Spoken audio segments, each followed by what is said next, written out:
Pallavi,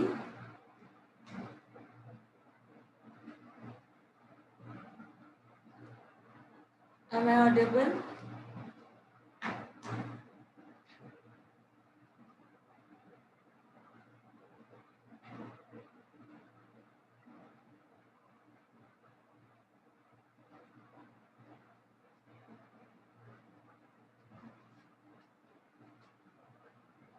Am I audible?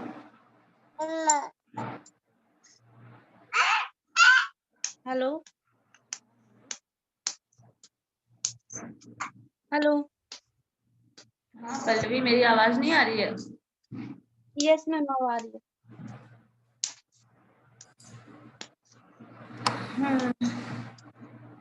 बाकी सबने अभी आज नहीं ज्वाइन किया है क्लास? पता नहीं मैम। लास्ट क्लास आपने किया था? क्या मैम? आपने लास्ट क्लास किया था? हाँ मैम, मैं तो की थी बट कुछ नोट नहीं की थी।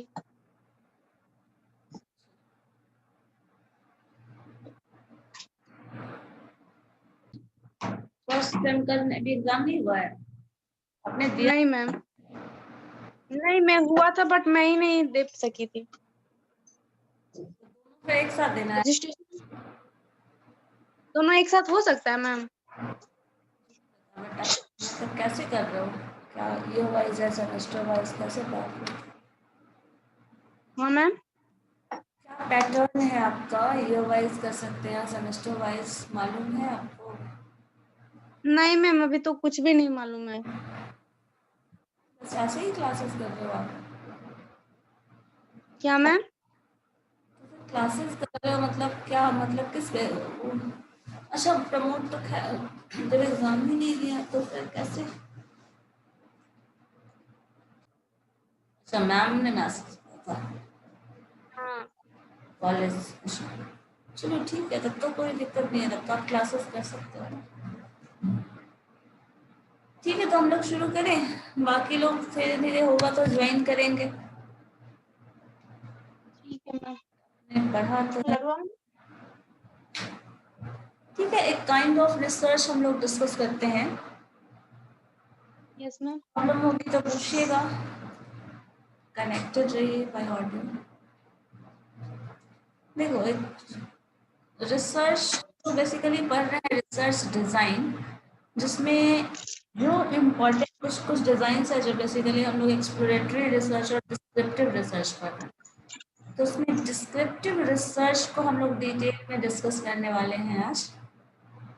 यस तो देखते हैं क्या है। तो देखिए, हमारे पास टर्म्स हैं। है डिस्क्रिप्टिव एक टाइप ऑफ रिसर्च। आपको भी कुछ पूछना होगा तो आप अनम्यूट कर लेना, फिर म्यूट कर लो अगर डिस्टर्बेंस बैक। मैम। मैम एक बात पूछनी थी आपसे। हाँ बोलिए। जैसे कि फर्स्ट का एग्जाम नहीं दिया तो दोनों एक साथ एग्जाम हो सकता है मैम? यूनिवर्सिटी के अकॉर्डिंग बता सकते हैं ना, आईमा का क्या रेगुलेशन है, मुझे बहुत ज़्यादा डिटेल में पता नहीं है इस बारे में अभी। वो एक तो मैम क्या है कभी हम कभी उनसे कि पूछते तो वो अच्छा से बताती भी नहीं है मैम। ऐसा होता है कभी ना कि आप ईयर वाइज दे सकते हो, कभी होता है सेमेस्टर वाइज देना होता है। अगर सेमेस्टर नहीं दिया तो बाद में अगले साल कर सकते हैं, इसी सेमेस्टर का एग्जाम दिया जा सकता है। तो ओवरऑल टोटल एक साथ हो सकता है, ये होता है। बट आपके यूनिवर्सिटी का और कोर्स का क्या कन्फिग्रेशन है एग्जैक्टली मुझे नहीं पता, बट ऐसा है कि आप दे सकते हैं। ईयर वाइज अगर होता है तो वो दिया जा सकता है, सेमेस्टर वाइज होगा तो फिर क्या होगा आई डोंट नो। बट अगर मैम तो मे भी हो सकता है। ठीक है। ठीक है मैम।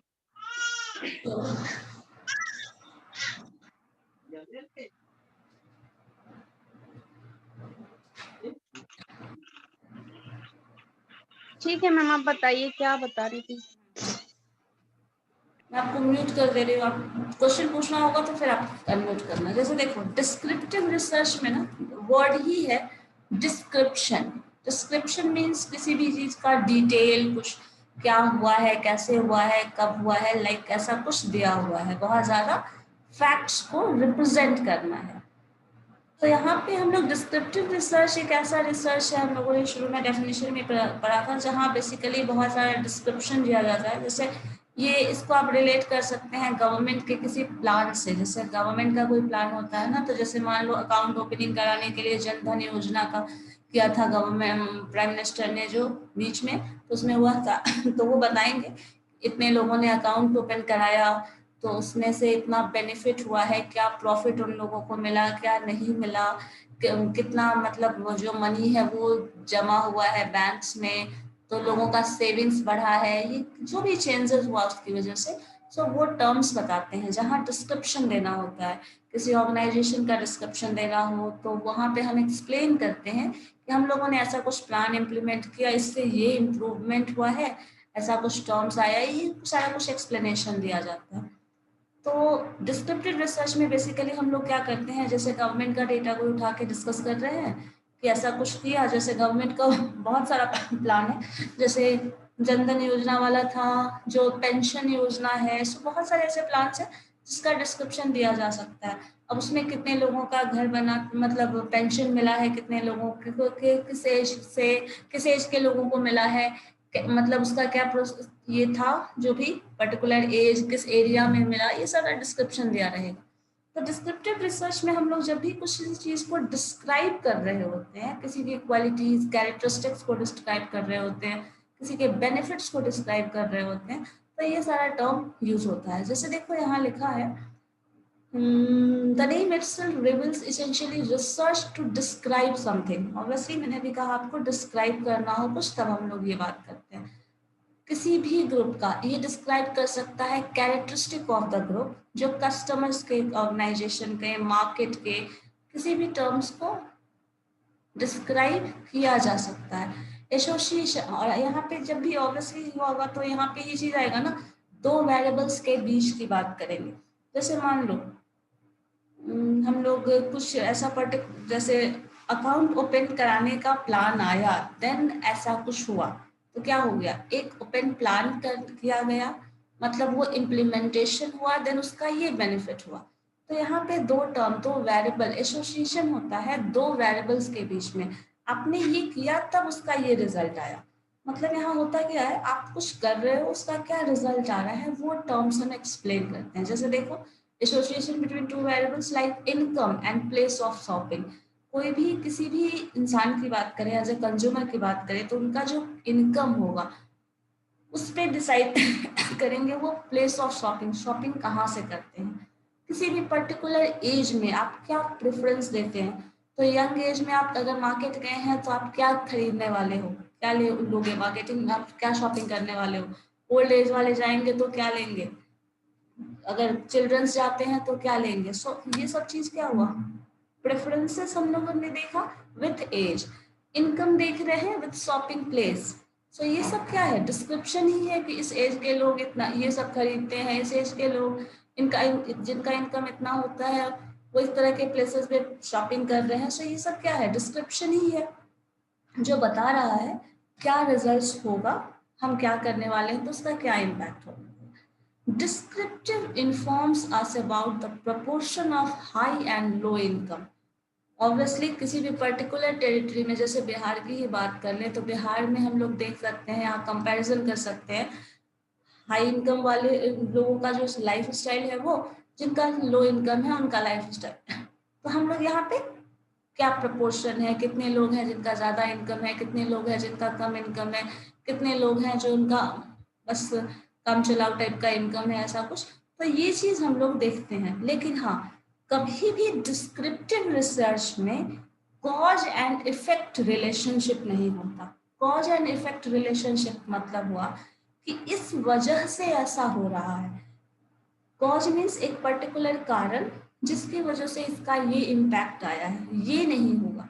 क्योंकि आप इनकम में वेरिएशन होने का बहुत सारे रीजन हो सकता है। आप ऐसा कभी नहीं बोल सकते कि इसी वजह से इनकम कम।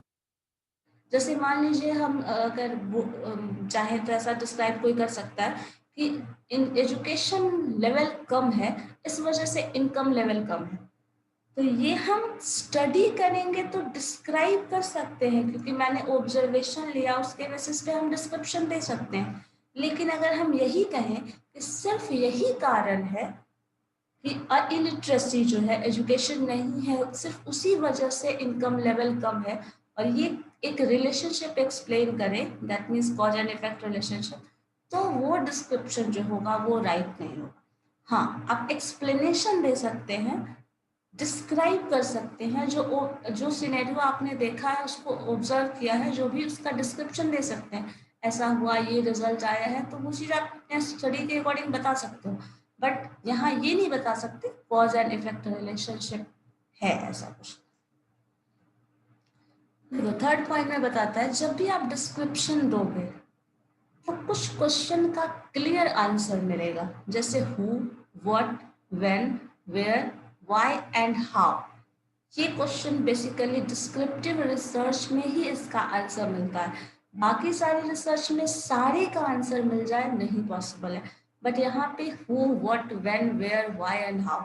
जैसे अकाउंट ओपन करने वाला जो प्लान था, तो उसमें किसने ओपन कराया, क्यों, क्या कराया, दैट मीन्स क्या, ओपन जो अकाउंट ओपनिंग वाला, when, where, why and how, ये सारे टर्म्स का एक्सप्लेनेशन मिल जाएगा। जैसे राजीव गांधी, इंदिरा गांधी जो भी आवास योजना है उसका जो प्लान मिला, उज्ज्वला योजना था उसका बेनिफिट मिला लोगों को, उससे लोगों को इतने लोगों को सिलेंडर का कनेक्शन दिया गया, तो ऐसा कुछ टर्म है, तो किसको मिला, क्या बेनिफिट मिला, कब मिला, कहाँ मिला, कैसे मिला, तो ये सारा एक्सप्लेनेशन, क्यों मिला, ये सारे का एक्सप्लेनेशन आपको मिल जाएगा। तो डिस्क्रिप्टिव रिसर्च में इन क्वेश्चंस का आंसर हमें हमेशा मिल जाता है। ठीक है, क्लियर है ये, बताओ तो। नहीं, पल्लवी आवाज आ रही है मेरी, आप सुन रहे हो?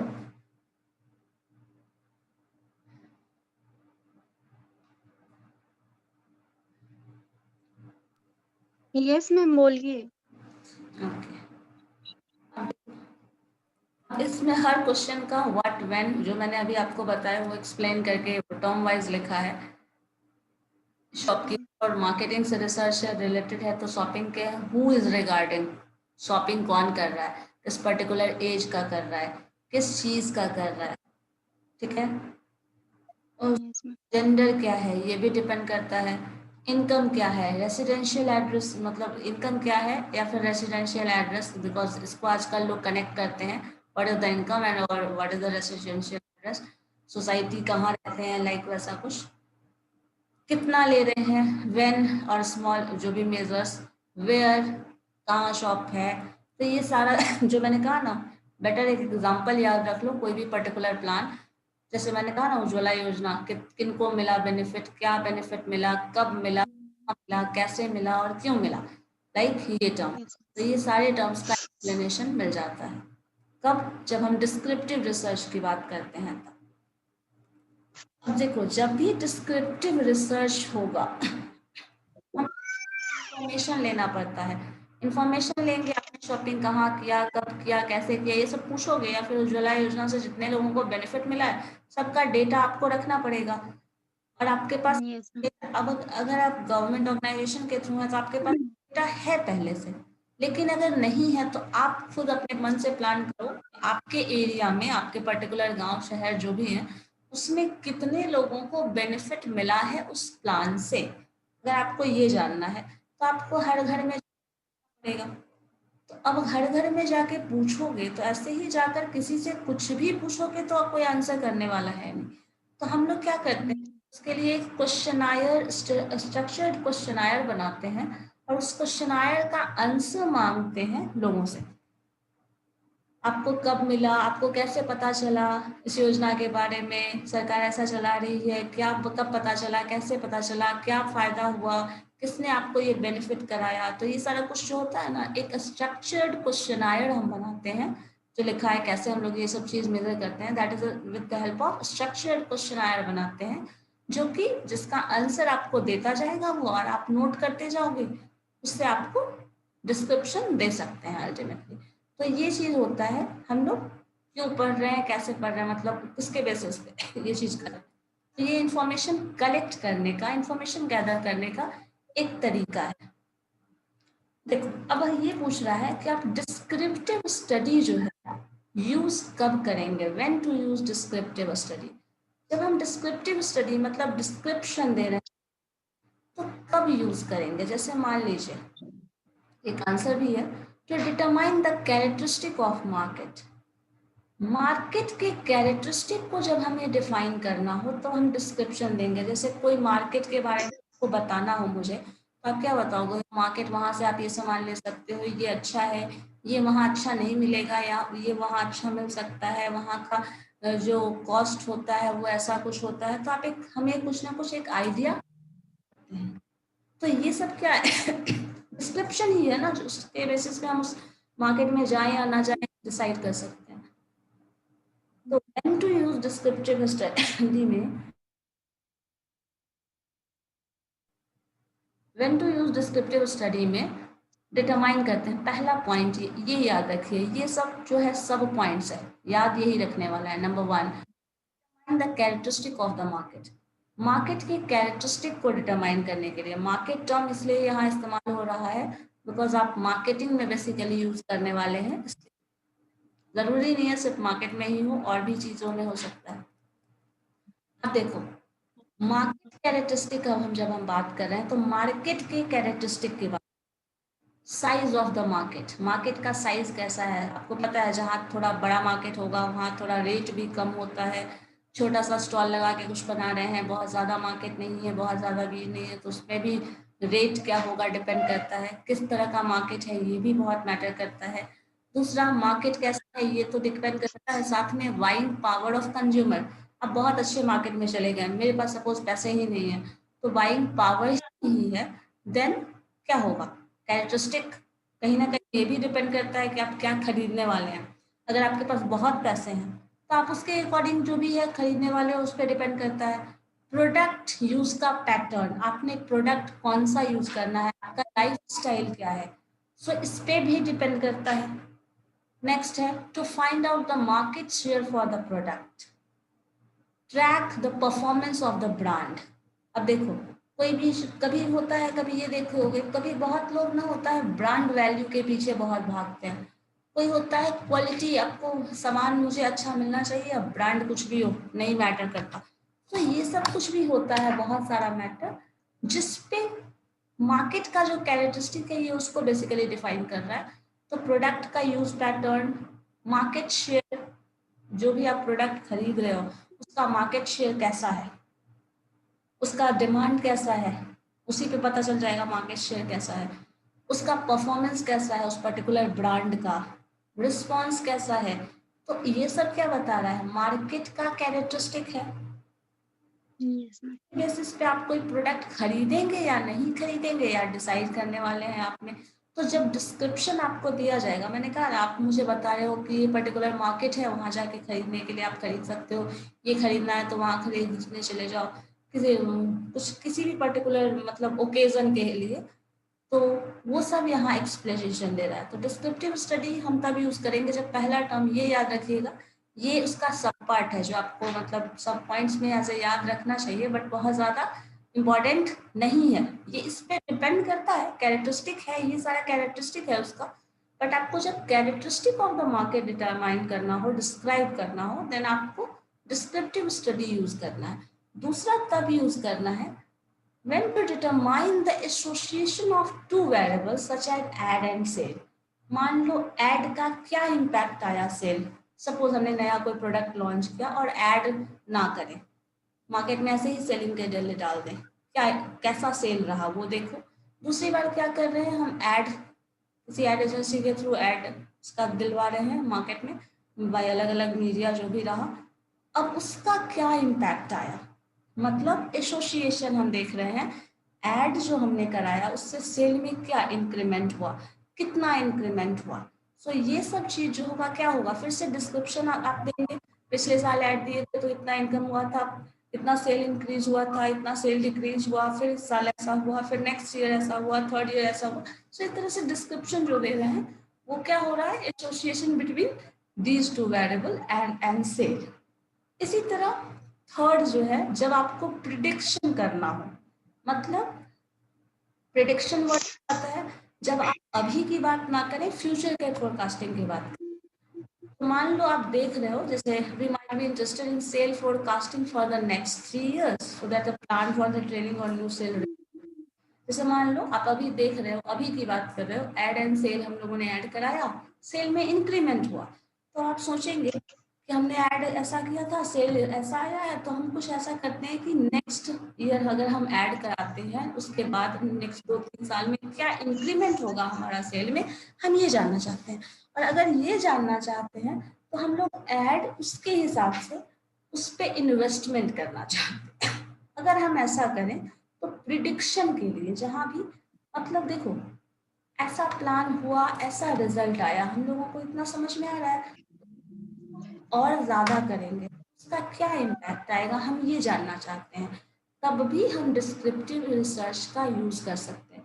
जैसे मान लो आपको पता है एड सेल से ज्यादा, अगर मान लीजिए आप कुछ इम्प्रूव, आपका हेल्थ इम्प्रूव हो रहा है किसी पर्टिकुलर प्रोडक्ट को इस्तेमाल करने से, तो आपको दिख रहा है कि ये पर्टिकुलर प्रोडक्ट है, अब इसके इस्तेमाल से हमें अच्छा रिजल्ट मिल रहा है, तो हम लोग इसका नेक्स्ट जो है ये यूज करने वाले हैं। अब नेक्स्ट यूज करने वाले हैं तो उसका प्रोडक्ट, उसके हिसाब से अगले 2-3 महीने के लिए हम कुछ खरीद ले प्रोडक्ट, ऐसा कर सकते हैं। या फिर मान लीजिए आपको पता है अभी लॉकडाउन चल रहा है, एक वाईफाई कनेक्शन की ही बात कर लो, मुझे रिचार्ज कराना पड़ रहा है हर मंथ नेट कनेक्शन के लिए, तो हम ऐसा करते हैं कि हम अगले 1 साल के लिए रिचार्ज करा लेते हैं, अगले 2 साल के लिए रिचार्ज कराते रहते हैं, ऐसा कुछ टर्म्स कर रहे हैं। तो यहाँ क्या हो रहा है, हम प्रिडिक्शन बना रहे हैं कि अब अगर इस तरह का पैटर्न अभी फॉलो कर रहा है तो फ्यूचर 2-3 साल में क्या पैटर्न फॉलो करेगा, मतलब ऐसा इसका क्या इम्पैक्ट आएगा। अगर पता चल रहा है सेल बढ़ रहा है तो हम ये मान के चलेंगे और भी बढ़ने वाला है, तो अगर बढ़ने वाला है तो हम उसके अकॉर्डिंग ज़्यादा प्रोडक्ट बनाना शुरू कर देंगे, ज़्यादा प्रोडक्ट बनाएंगे, ज़्यादा सेल रिप्रेजेंटेटिव रखेंगे, ज़्यादा क्वालिटी इम्प्रूवमेंट करेंगे, या फिर जो कुछ भी अकॉर्डिंगली हमें करने की ज़रूरत है हम वो करेंगे। तो ये आपका इस केस में भी डिस्क्रिप्टिव रिसर्च हेल्पफुल होता है। एक बता रहा है to estimate the proportion of people in a specific population who behave in a particular way. जब किसी भी प्रोडक्ट की बात करेंगे एज अ मार्केट, जब मार्केटिंग की बात करते हैं, तो आप देखोगे कि कुछ ऐसे प्रोडक्ट हैं जो हर ग्रुप के लोग, हर एज ग्रुप वाले लोग उसको यूज करते हैं, लेकिन कुछ ऐसे प्रोडक्ट्स होते हैं जो किसी ना किसी स्पेसिफिक एज ग्रुप वाले, specific type of population he use करता है। तो अब जो है ये चीज अगर हमको समझना है तो इसका भी डिस्क्रिप्शन हमें चाहिए, क्योंकि वो बिना डिस्क्रिप्शन के हम नहीं, मान लो अगर हम कोई बेबी प्रोडक्ट बना रहे हैं तो ऑब्वियसली जितने बच्चे होंगे 0 to 5 एज ग्रुप उसी में वो यूज होने वाला है, तो उस एज का पॉपुलेशन प्रपोर्शन क्या है, उस तरह के शॉप्स कितने हैं, तो इस सब पे डिपेंड करेगा कि आपको डिस्क्रिप्शन इसका चाहिए, डिस्क्रिप्टिव स्टडी आपको करना होगा, डिस्क्रिप्टिव रिसर्च करना होगा और आपको इन सब के इंफॉर्मेशन के लिए।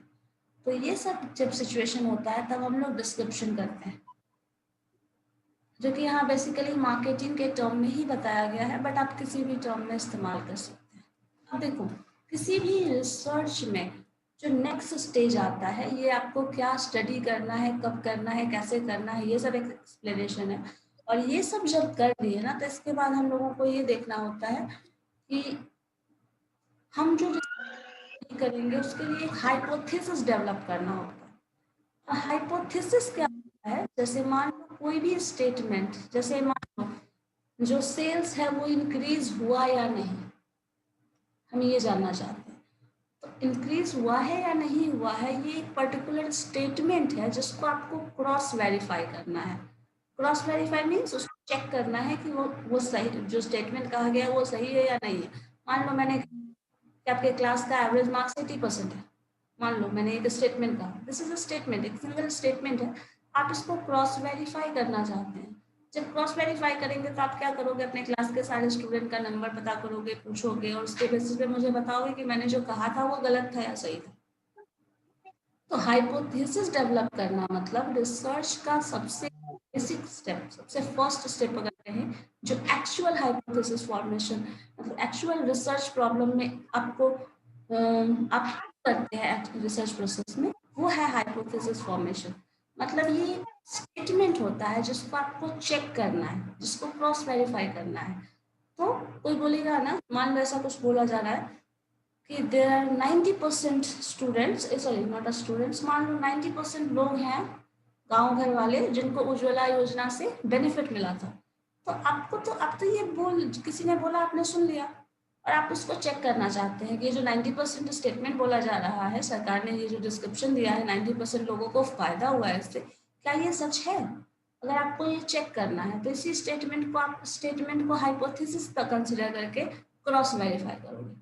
तो इसी तरह एक चीज जो हाइपोथेसिस होती है तो वो हर रिसर्च में होता है। अगर आप डिस्क्रिप्टिव रिसर्च ले, एक्सप्लोरेटरी रिसर्च ले, कंक्लूसिव रिसर्च ले, जितना भी रिसर्च का टाइप है, बहुत सारे टाइप्स है, उन सब में से कोई भी स्टेटमेंट लेंगे तो हाइपोथेसिस डेवलप करना हमारा पहला काम होता है। पहले तो ये चेक कर लो कौन सा रिसर्च इस्तेमाल होगा वहां पे, दूसरी बात उसके बाद हाइपोथेसिस। अब देखो, जो हाइपोथेसिस होता है ना, वो स्टेटमेंट होता है, और वो स्टेटमेंट होता है जो किसी पर्टिकुलर क्वेश्चन का आंसर देता है। तो जो क्वेश्चन होगा, देखो हमारे पास कोई ना कोई प्रॉब्लम है, जैसे मान लीजिए क्वेश्चन ये हम इसी को पढ़ते हैं, how should we new how should a new product be distributed. New product जो है उसको कैसे डिस्ट्रीब्यूट करना है, ये हमारा मैनेजमेंट का प्रॉब्लम है। मैंने बनाया प्रोडक्ट और इसको कैसे डिस्ट्रीब्यूट करना है, दिस इज आवर प्रॉब्लम। सो अब अगर, तो यहाँ पे इसको जब मैनेजमेंट प्रॉब्लम को जब हम रिसर्च प्रॉब्लम में कन्वर्ट करेंगे ना, तो ये देखना पड़ेगा पहले, where do consumers buy a similar product right now. मतलब आपने जो प्रोडक्ट बनाया है, दैट न्यू प्रोडक्ट, वो किस तरह का, जैसे मैंने बेबी प्रोडक्ट के लिए कहा, तो वो प्रोडक्ट कौन से एज ग्रुप वाले लेते हैं, कहाँ लेंगे, उस तरह का प्रोडक्ट अभी कहाँ लिया जा रहा है। तो यही चीज है, आपने एक न्यू प्रोडक्ट डिस्ट्रीब्यूट करना है, उसको रिसर्च प्रॉब्लम में कन्वर्ट करोगे तो वेयर, वो प्रोडक्ट कहाँ लोग ज्यादा यूज कर रहे हैं, या फिर उससे सिमिलर प्रोडक्ट। तो ये आपका रिसर्च प्रॉब्लम हुआ। अब जब रिसर्च प्रॉब्लम को हाइपोथेसिस में कन्वर्ट करेंगे ना, तो ये हो जाता है कि कौन सा जो ग्रुप है, हमारे यहाँ सोसाइटी में बहुत सारे लिविंग स्टैंडर्ड के बेसिस पे भी ग्रुप है, तो अपर क्लास बायर्स यूज करता है उसको, मिडिल क्लास बायर यूज करता है, या लोकल डिपार्टमेंटल स्टोर में उसको बेसिकली सेल किया जाता है। तो ये जो है वो बताएगा कि कहाँ कहाँ पे यूज करेगा, बताएगा, और प्लेस के बाद कौन उसको यूज करता है, ये होगा, वो बनाएगा हाइपोथेसिस का स्टेटमेंट।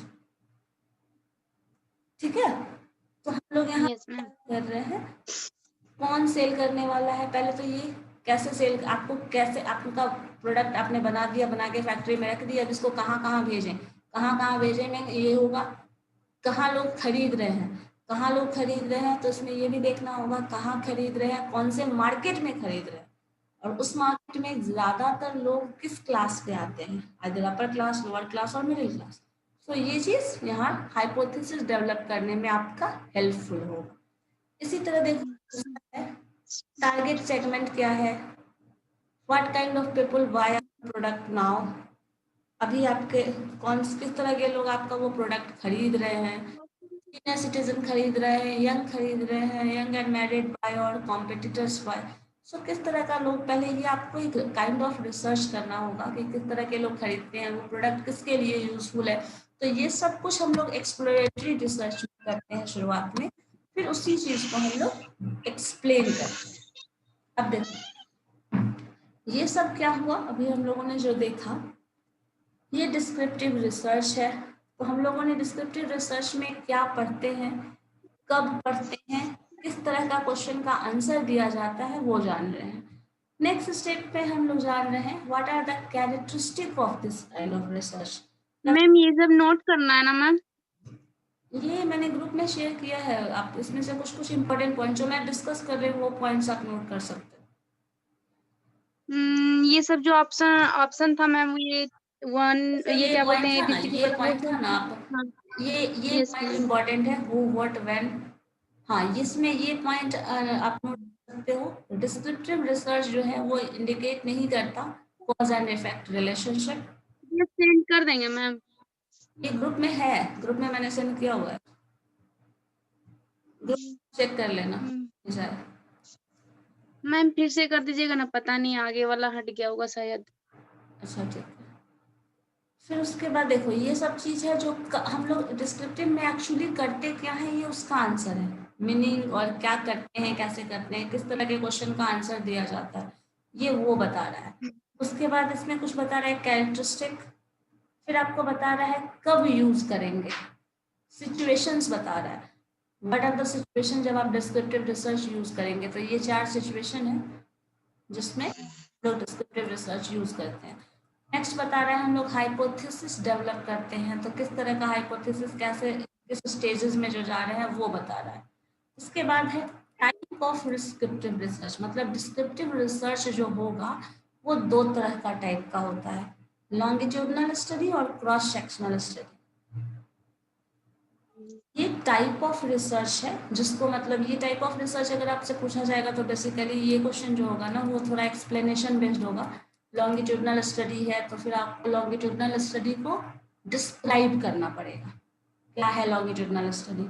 तो लॉन्गिट्यूडनल स्टडी मतलब समझ लो, जैसे वर्ड ही इस्तेमाल कर रहा है longitudinal, it will take long time, मतलब समझ लो एक बड़ा पीरियड ऑफ टाइम, पिछले 10 साल से होता है आया है ऐसा, तो अब क्या हो रहा है, अकॉर्डिंगली उसके जो पैटर्न आ रहा है वो सब पढ़ने, मतलब टाइम के साथ क्या चेंजेस आ रहे हैं। पीछे का डेटा आपके पास सारा अवेलेबल है, 10 साल में क्या हुआ था, 2 साल में क्या हुआ था, पिछले 2-3 साल का रिकॉर्ड आपके पास है, और उसके बेसिस पे आप आगे फर्दर क्या चेंज होने वाला है, मतलब अगला 2 साल, साल 2 साल में क्या चेंजेस होगा, आप ये देखना चाह रहे हो। उस केस में लॉन्गिट्यूडनल स्टडी होता है। जैसे देखो लिखा है, these are the study in which an event और occurrence measured again and again over a period of time, मतलब हर साल, 2 साल, 6 महीने में जो चेंजेस आ रहा है हम उसको देख रहे हैं, उसको स्टडी कर रहे हैं। और इसको ऐसे कभी कहा जाता है, कभी कभी टाइम सीरीज स्टडी, चूंकि ये टाइम के साथ चेंज को रिप्रेजेंट करता है तो हम लोग टाइम सीरीज स्टडी की बात करते हैं इसमें। अब देखो, through the longitudinal study researcher क्या करते हैं, मार्केट में क्या चेंज आया है विद जो टाइम के साथ। जैसे मान लो पहले हम लोग मोबाइल फोन ही देखते थे, हमारे पास बहुत ज़्यादा नहीं होता था, मोबाइल फोन अगर यूज़ भी करते थे तो एक छोटा सा फोन हुआ करता था। धीरे धीरे उस फोन में भी बहुत ज़्यादा इंक्रीमेंट हुआ, उसका यूज़ बहुत ज़्यादा हुआ, 5 साल में बहुत ज़्यादा यूज़ बढ़ गया। उसके बाद धीरे धीरे स्क्रीन टच आ गया फ़ोन, उसमें भी आपका बहुत तरह का स्मार्टफोन और ये सब आने लगा है ना। तो इस तरह ये चीज़ क्या हुआ, आप एक मोबाइल फ़ोन ही में ही देखो पिछले 10 से 20 साल कितना चेंजेस आया है। पहले लोग बहुत ज़्यादा फ़ोन पे बात भी नहीं करते थे, प्लान्स नहीं होते थे हमारे पास, फ़ोन भी बहुत कम हुआ करता था, मोबाइल फ़ोन तो बेसिकली बहुत कम होता था। 2000 के आसपास अगर चले जाओ और उससे उस तक की बात करो तो मोबाइल फ़ोन बहुत कम लोगों के पास हुआ करता था, बहुत कम लोग फ़ोन यूज़ करते थे। उसके बाद पिछले नेक्स्ट 5 ईयर्स में देखो तो वो पैटर्न एक फॉलो किया गया, ऐसा फ़ोन बहुत ज़्यादा यूज़ होने लगा। देन आपके पास फ्री का केस मतलब होता था, एक पर्टिकुलर टाइप ऑफ फ़ोन बहुत ज़्यादा यूज़ होने लगा। अब आपके पास देखो एंड्रॉयड फ़ोन, देन आपके पास एंड्रॉयड एंड्रॉयड आया है, उसके बाद स्मार्टफोन्स आ गए हैं, तो अब बहुत सारा जो टर्म्स है वो चेंज हुआ है। मतलब एक फ़ोन के पैटर्न में मार्केट में पिछले 20 साल में, 10 साल में कितना भी टाइम हो सकता है, वो जो टाइम स्टडी है वो देख रहे हैं हम लोग, टाइम के साथ मार्केट में किस तरह का चेंजेस आया। तो ये चीज़ बताता है लॉन्गिट्यूडनल स्टडी। और वो जितना ज़्यादा बैकग्राउंड में जाके देखेंगे, मतलब पीछे जाएंगे और जितना लार्जर पीरियड लेंगे, 10 साल का देखेंगे तो हो सकता है आपको बहुत ज़्यादा चेंज ना दिखे, 2 साल का देखें, साल भर का देखें तो बहुत ज़्यादा चेंज ना दिखे, but long period of time अगर देखेंगे तो वो चेंजेस आपको बहुत क्लियरली ऑब्जर्व होगा कि कैसे कैसे विथ टाइम सारा कुछ चेंज हुआ है। तो ये चेंजेस अगर आपको देखना है विथ टाइम, देन आप लॉन्गिट्यूडनल स्टडी यूज करते हो। ठीक है, ये क्लियर है लॉन्गिट्यूडनल स्टडी में क्या कर रहे हैं? Yes ma'am. सेकेंड वाला हम्म, पोस्ट स्टडीज। हाँ विद टाइम हम लोग देख रहे हैं क्या चेंजेस आया है, जो भी चेंजेस आया, सिर्फ मोबाइल के केस में नहीं, ऐसा सब कुछ देखोगे। लाइफस्टाइल लोगों का बदला है, खाने पीने का तरीका बदला है। तो पहले जंक फूड बहुत ज़्यादा लोग नहीं खाते थे, अब जंक फूड बहुत ज़्यादा लोग यूज़ करने लगे हैं। तो ये सब कुछ भी है। ड्रेसिंग वे सबका बदल गया है, तो जो आप ड्रेस मटेरियल्स खरीदते हैं वो भी डिफरेंट हो गया। पहले इस तरह का ड्रेस लोग ज़्यादा यूज़ करते थे, अब ऐसा यूज़ कर रहे हैं, अब ऐसा कर रहे हैं। तो चेंजेस जो भी ओवर और टाइम, जो भी ओवर द टाइम जो चेंज हो रहा है वो चीज़ हम देख रहे हैं। तो ये पूरा आपका ये होता है। इसको इसी चीज़ में हम लोग देखते हैं। अब देखो, कभी कभी चेंजेस चेंजेस हम लोग देखते हैं तो इसमें कुछ पीरियडिसिटी का भी बात आता है। जैसे अब गर्मी में देखोगे तो सबको एक तरह का ड्रेस रहेगा, सबका एक काइंड ऑफ, एक पर्टिकुलर काइंड ऑफ क्या कहा जाए, पैटर्न जाता है फॉर दैट पर्टिकुलर सीजन। ठंड के मौसम में देखिएगा सबके पास स्वेटर होगा, ऐसा कुछ। तो ये चीज भी एक जो चेंज होता है वो विथ टाइम होता है, वो एक अलग लॉन्गिट्यूडनल वे में बता रहा है। और कभी कभी होता है ना, वो पीरियडिकली चेंज होता है, जैसे मंथली, मंथली ना कहें तो क्वार्टरली। जैसे हमारे यहाँ सीजन पे, गर्मी के सीजन में सबका जो ड्रेस होगा वो अलग होगा, ठंड के मौसम में अलग होगा। अगर वही रेनी सीजन होगा तो ड्रेसिंग पैटर्न वो अलग डिफरेंट होता है। तो यही चीज बता रहा है कि कभी कभी ये प्रेडिकली और रिपीटेडली टर्म्स भी होता है। जैसे देखो यहाँ लिखा है, ये पैनल्स को इंट्रोड्यूस करता है, दीज एलिमेंट्स में भी। हाँ, द पैनल और सैंपल। हाँ देखो, कभी कोई पर्टिकुलर, ये कुछ पर्टिकुलर पेन ना, वो अलग अलग जो पैटर्न आप यूज कर रहे हैं। देखो, कुछ पर्टिकुलर कांस्टेंट होता है थ्रू आउट द वीक। जिसमें मान लीजिए the sample members in the panel are measured repeatedly, the periodicity of the study may be monthly, quarterly, ऐसा कुछ है। जैसे मान लो प्रोडक्ट के सेल की ही बात करें, मॉइस्चराइजर्स का सेल कब ज्यादा होगा? ऑब्वियसली ठंड के मौसम में, है ना। Yes ma'am. कोल्ड ड्रिंक्स का सेल कर रहे हो या फिर जो ड्रिंक्स की बात कर रहे हैं, तो वो सब बेसिकली सॉफ्ट ड्रिंक्स का गर्मी के मौसम में, समर सीजन में देखोगे तो सेल। तो ये सब कभी कभी होता है, वो रिपीट होता है आफ्टर 1 ईयर, लेकिन उसमें भी पैटर्न चेंज होता है कभी कभी। एक साल बाद अगर देखोगे तो किसी साल ऐसा भी देखोगे कि कोई particular type of cold drink बहुत ज़्यादा यूज होता है, और नेक्स्ट ईयर देखिएगा तो वो बहुत कम यूज होता है। तो उसमें भी विद टाइम चेंजेस आता है। अब देखो, इसी तरह एक एग्जाम्पल दिया है, longitudinal study of market research, brand X Y Z कुछ दे दिया। At T1 this particular time 4 month का गैप है, T2 में ये है। तो यहाँ पे जो ब्रांड एक्स का जो सेल है, दिस इज 500, दिस इज 600। तो ये चेंजेस क्या दिखा, 700, 650, कम हो रहा है, ज़्यादा हो रहा है। सो इस तरह से आपको डिस्क्रिप्शन मिल रहा है। और ये डिस्क्रिप्टिव है, तो ये चीज़ हमेशा ध्यान में रखिएगा कि आपके पास डेटा मिल जाएगा कि ऐसा इस टाइम पे सेल हो रहा था। जैसे मोबाइल फोन इस टाइम में इतना सेल हुआ था, ऐसा हुआ था, इस तरह के फोन्स थे, तो वो डिस्क्रिप्शन मिल जाता है। अब ये चीज़ at this particular time sale इतना है, इस at this particular time sale इतना है, तो आप देख सकते हैं। तो आगे आने वाले समय में क्या होगा, तो फोरकास्ट किया जा सकता है। ठीक है, यस मैम। हम लोगों ने कलेक्शन किया है डेटा, कहाँ से? लोगों का इंटरव्यू लिया, लोगों से पूछा क्या है कैसा है, उसके बेसिस पे हम लोग को ये इंफॉर्मेशन मिलता है बेसिकली।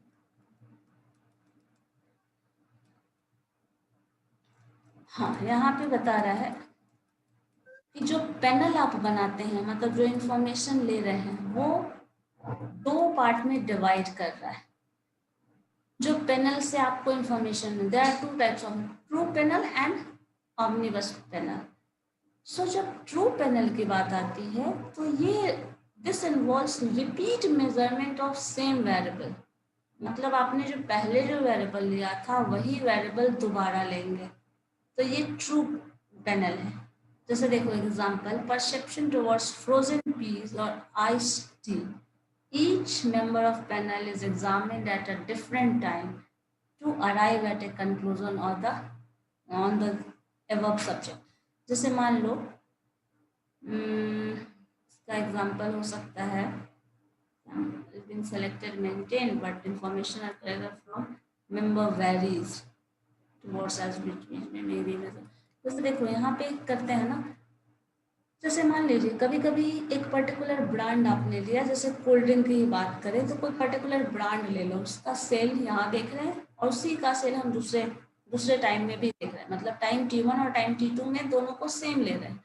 लेकिन कभी ऐसा हो सकता है कि जो टाइम T1 में था वो टाइम T2 में यूज ना होता है, जैसे ड्रेसिंग वगैरह मान लीजिए, तो आप ड्रेसिंग का लेंगे तो समर सीजन में जो होगा वो अलग होगा, विंटर सीजन में अलग होगा, उलेन ड्रेस ले रहे हैं। तो यहाँ पे जो पैनल हो गया वो क्या हो गया, चेंज हो गया।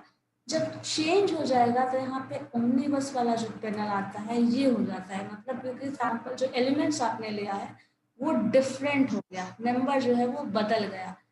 इसमें अगर सेम है तो वो ट्रू पैनल है जो चेंज नहीं हो। जैसे खाने पीने का अगर देख लें तो राइस पल्सेज हम ले रहे हैं, तो राइस पल्सेज, राइस का जो मान लीजिए कंजम्पशन है एट दिस पर्टिकुलर टाइम है, पर्टिकुलर टाइम ये हमें मिल गया। लेकिन अगर मान लो कोई पर्टिकुलर टाइम में जहाँ यहाँ ये यूज होता है, आप कंपेयर जिससे कर रहे हैं वहाँ पे सपोज राइस का यूज ही ना होता या फिर उसका अल्टरनेटिव कुछ यूज होता, तो हम उस केस में कंपैरिजन तो कर नहीं पाएंगे, और जो कंपैरिजन करेंगे वो ट्रू कंपैरिजन तो होगा नहीं। तो यहाँ पे यही टर्म है, जो पैनल आप प्रिपेयर कर रहे हैं that panel is either true और ओमनीबस। तो यहाँ पे देखिए samples of element is being selected and maintained but the information collected member vary। जो आपने इंफॉर्मेशन वो चेंज हो रहा है ओमनीबस पैनल में, और ट्रू पैनल में जो है वो वही सेम है, मतलब जो टर्म्स थे उसी फॉर्म में। ठीक है, हम लोग ये चीज पैनल का डिवीजन करते हैं, ये बहुत ज़्यादा इम्पोर्टेंट नहीं है, बट हम लोगों को जो इंफॉर्मेशन गैदर करना है ना वो इस के थ्रू गैदर करना होता है। तो अगर वो चेंज हो जाता है तो कहीं ना कहीं उससे थोड़ा कॉम्प्लिकेशन होता है, बट उसे रिड्यूस किया जा सकता है। वो हमारे रिसर्च में थोड़ा सा तरीका है जिससे हम लोग ये कर सकते हैं। अब देखो जो पैनल है उसके बेसिस पे एडवांटेजेस बता रहा है, पैनल डेटा जो हमारे पास होगा उसका क्या एडवांटेज और क्या डिसएडवांटेज। अच्छा मुझे ये बताइए अब तक जो मैंने बताया वो क्लियर है या फिर उसमें से कुछ पूछना चाह रहे हो? नहीं मैम वो क्लियर है। चलो ठीक है।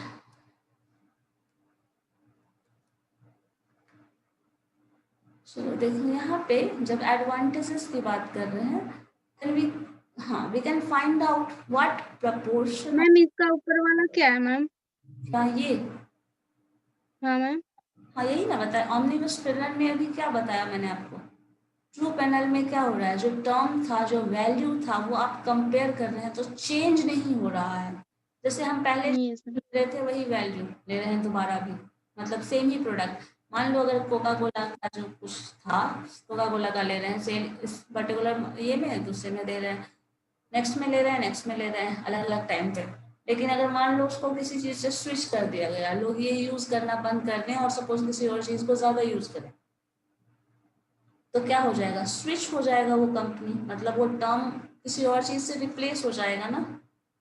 लेकिन हम yes ma'am. Type of soft drink ही है तो हम लोग उसको कंसिडर कर सकते हैं। तो जब अगर हम चेंज करके ले रहे हैं कुछ term then that is omnibus, और अगर वही सेम वेरिएबल ले रहे हैं then that is true. True panel होगा जब आप सेम वेरिएबल को यूज कर रहे हैं हर बार स्टडी में अलग अलग टाइम में, और अगर चेंज कर दे रहे हैं वेरिएबल को तो ऑमनीबस पैनल। ठीक है, yes ma'am. you can find out the proportion of those who bought out brand and those who didn't. This is computed using brand switching matrix. अब देखो किसी पर्टिकुलर ब्रांड को खरीदते हैं कितने लोग, उस पर्टिकुलर प्रपोर्शन ऑफ पीपल होंगे जो उस पर्टिकुलर ब्रांड को ले रहे हैं, और उतने लोग नहीं ले रहे हैं, जो बच गए वो नहीं ले रहे हैं। दिस इज कंपेयर, ये जो आप कंपेयर कर पाएंगे, जैसे देखो find out what proportion, word ध्यान दीजिएगा, व्हाट प्रपोर्शन ऑफ, ठीक है, दो हु ब्राउट आवर ब्रांड, हमारा ब्रांड जितने लोग लेते हैं वो प्रोपोर्शन ऑफ पीपल, और जो हमारा ब्रांड नहीं यूज करते, मान लीजिए एज ए कंपनी हेड की बात कर रहे हैं, तो हमारे प्रोडक्ट को इस्तेमाल करने वाले प्रोपोर्शन ऑफ पीपल और हमारे कंपनी को के प्रोडक्ट को नहीं इस्तेमाल करने वाले पीपल, इन दोनों को हम 2 पार्ट में डिवाइड कर रहे हैं। और इसको हम लोग ऐसे हम लोग डिवाइड कर सकते हैं। इस तरह का अगर हम लोग क्या कर रहे हैं, एक पैनल तैयार कर रहे हैं, हम लोग के प्रोडक्ट को इस्तेमाल करने वाले लोग, नहीं करने वाले लोग, ठीक है। इस तरह को जो टर्म हम लोग ले रहे हैं वो ब्रांड स्विचिंग के थ्रू से हम लोग यूज सॉल्व कर सकते हैं। मतलब एक पर्टिकुलर ब्रांड यूज किया जा रहा है, नहीं किया जा रहा है, सो वैसे। दूसरे में क्या बता रहा है, एडवांटेज इसका क्या है, द स्टडी, इस तरह का स्टडी है वो हेल्प करेगा to identify and target the group which needs promotional effort. अब बताओ, जो लोग नहीं खरीद, जो हमारे प्रोडक्ट को तो ऑलरेडी खरीद रहे हैं तो उसमें तो कोई प्रॉब्लम ही नहीं है, जो नहीं खरीद रहे हैं उसी के लिए रिक्वायर्ड है ना प्रमोशनल एफर्ट लगाएं, कुछ एडवर्टीजमेंट करें, कुछ उनको अपनी कंपनी के प्रोडक्ट का कुछ स्पेसिफिकेशन बताएं, कुछ ऐसा टर्म्स बताएं जो वो इस्तेमाल करने वाले हैं। तो इस तरह का ये चीज जो आप देने वाले हैं रिस्पॉन्स, वो क्या है, आप जो एक्टिविटी करेंगे वो डिपेंड करेगा किस पे, आप किस टारगेट ग्रुप को